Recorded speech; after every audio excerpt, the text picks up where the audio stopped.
Hello, welcome, my ownership babes. We are here to talk about purchasing a new car and paying cash for that. If you are new to this channel, this is a channel that's focused on ownership. So I'm always talking about, being debt free, being financially free, so you can make the choices that you want and you deserve in life. So the only way to do that is to not be enslaved to debt, to not be enslaved to interest. So let's just jump right into this topic when we talk about buying a brand new car first versus buying a beater. And I just believe when choosing a new car or a beater, it just depends on where you are. If you're someone, I would say, like myself, I just remember that whenever I was on that journey to debt freedom, if you don't know, if you are new here, I'm almost going on 3 years totally debt free. That just means that I do not carry any interest from month to month. My home is paid off, my cars are paid off. I just own everything because I truly believe that ownership gives you power. Well, that being said, when I was in my journey, I really was not focused on a car. As long as my cars were working properly, then it didn't matter to me. So if you would have asked me that question during then, I probably would have chose, a beater. I'm like something, and when I say beater, just something. I think what most people mean when they say beater, it's just something that just can get you where you need to go from to, whether it's to your business, to your job, but something reliable, of course, but something that's not super expensive, something that's not brand new. However, now that I'm post almost 3 years of being totally debt free, it's a little bit different.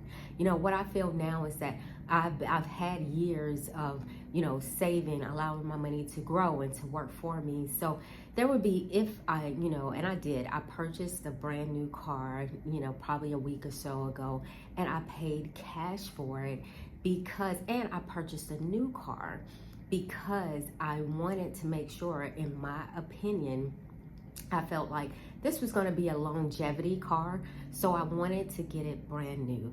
And that doesn't mean always that you're not going to run into trouble, but it kind of lessens the risk when you get a new car, which is always great, and which is always you have warranties, and there are a lot of benefits, and to having a brand new car versus a used car and not sure at all how the previous owners took care of that car.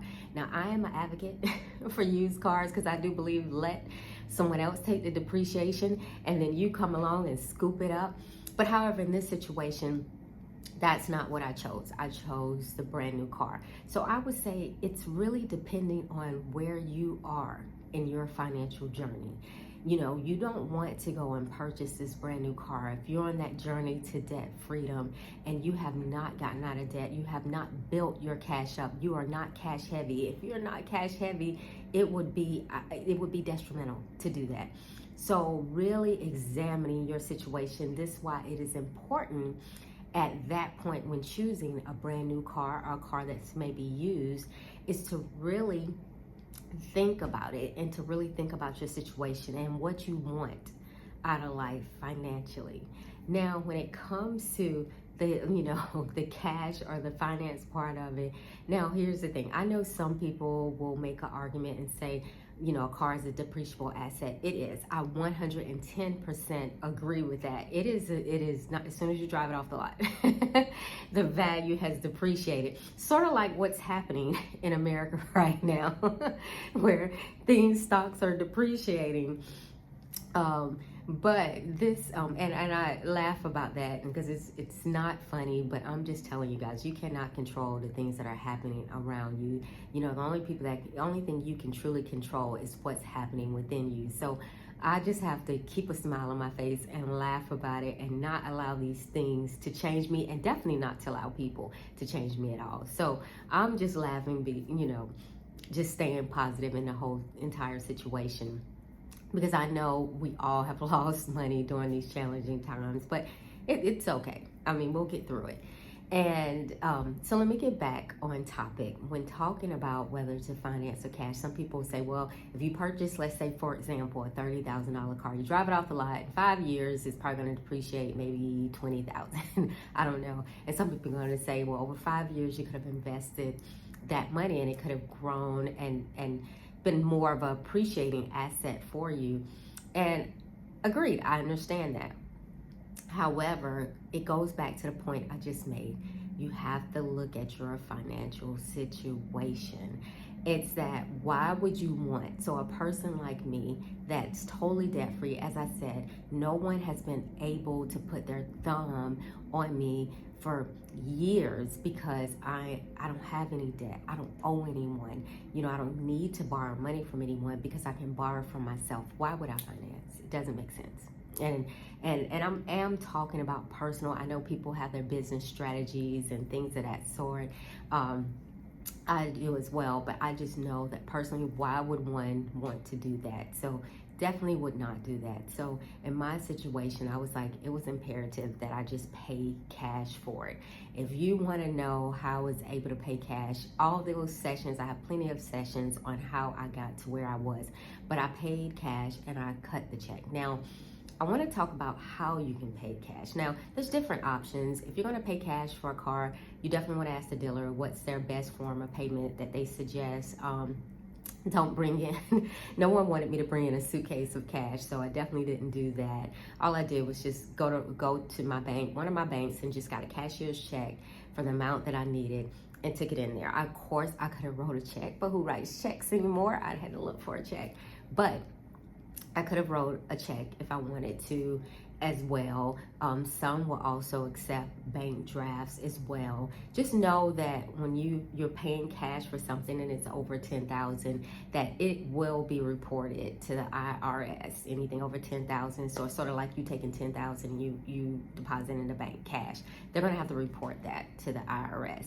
However, because I got the cashier's check, what was supposed to happen is my bank was supposed to do their, I forgot what the actual form is. I'll see if I can add it on the screen. But they were supposed to fill out something notating that since I took out, of course, over $10,000. So that's why I chose that route. Because one, cashier's check is a safe way. Don't want to leave a bank with a lot of money. I challenge you with that. And then two, it's very good. It's just like a check. It allowed me, you know, I had a receipt attached to it. It's a great tracking system, and they're allowed the dealership to cash it really quickly. Things of that sort. So, and the greatest, so I want to close with this. The greatest part about being able to do that.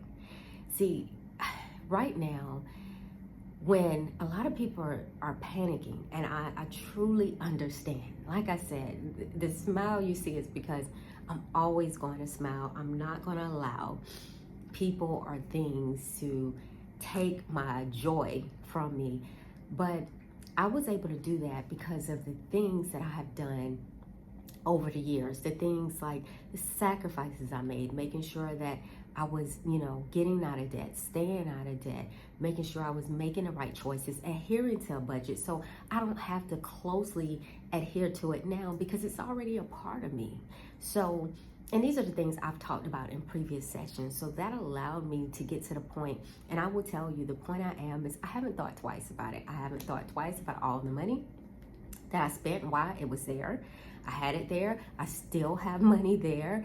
For the person to say, oh, you could invest that money. Guess what? Still have money invested for my future. So nothing has changed. My life has not skipped a beat. So I wanted to have this session to let you know that make sure you are cash heavy so that you can have a choice right now, so that even in the worst, what they call the worst times, it could still be the best time for you. So I challenge you right now, stay focused.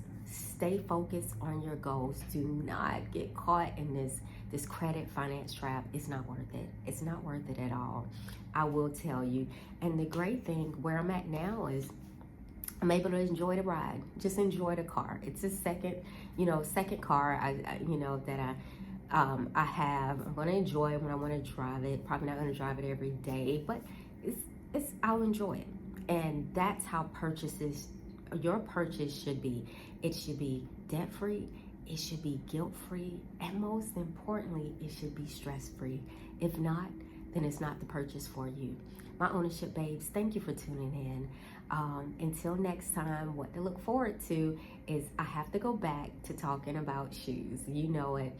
I have to wrap up my spring shoes session. and I have to talk about, spring to summer wardrobe. I'm excited about that. So thank you for tuning in. Until next time, have a beautiful day. Hasta luego.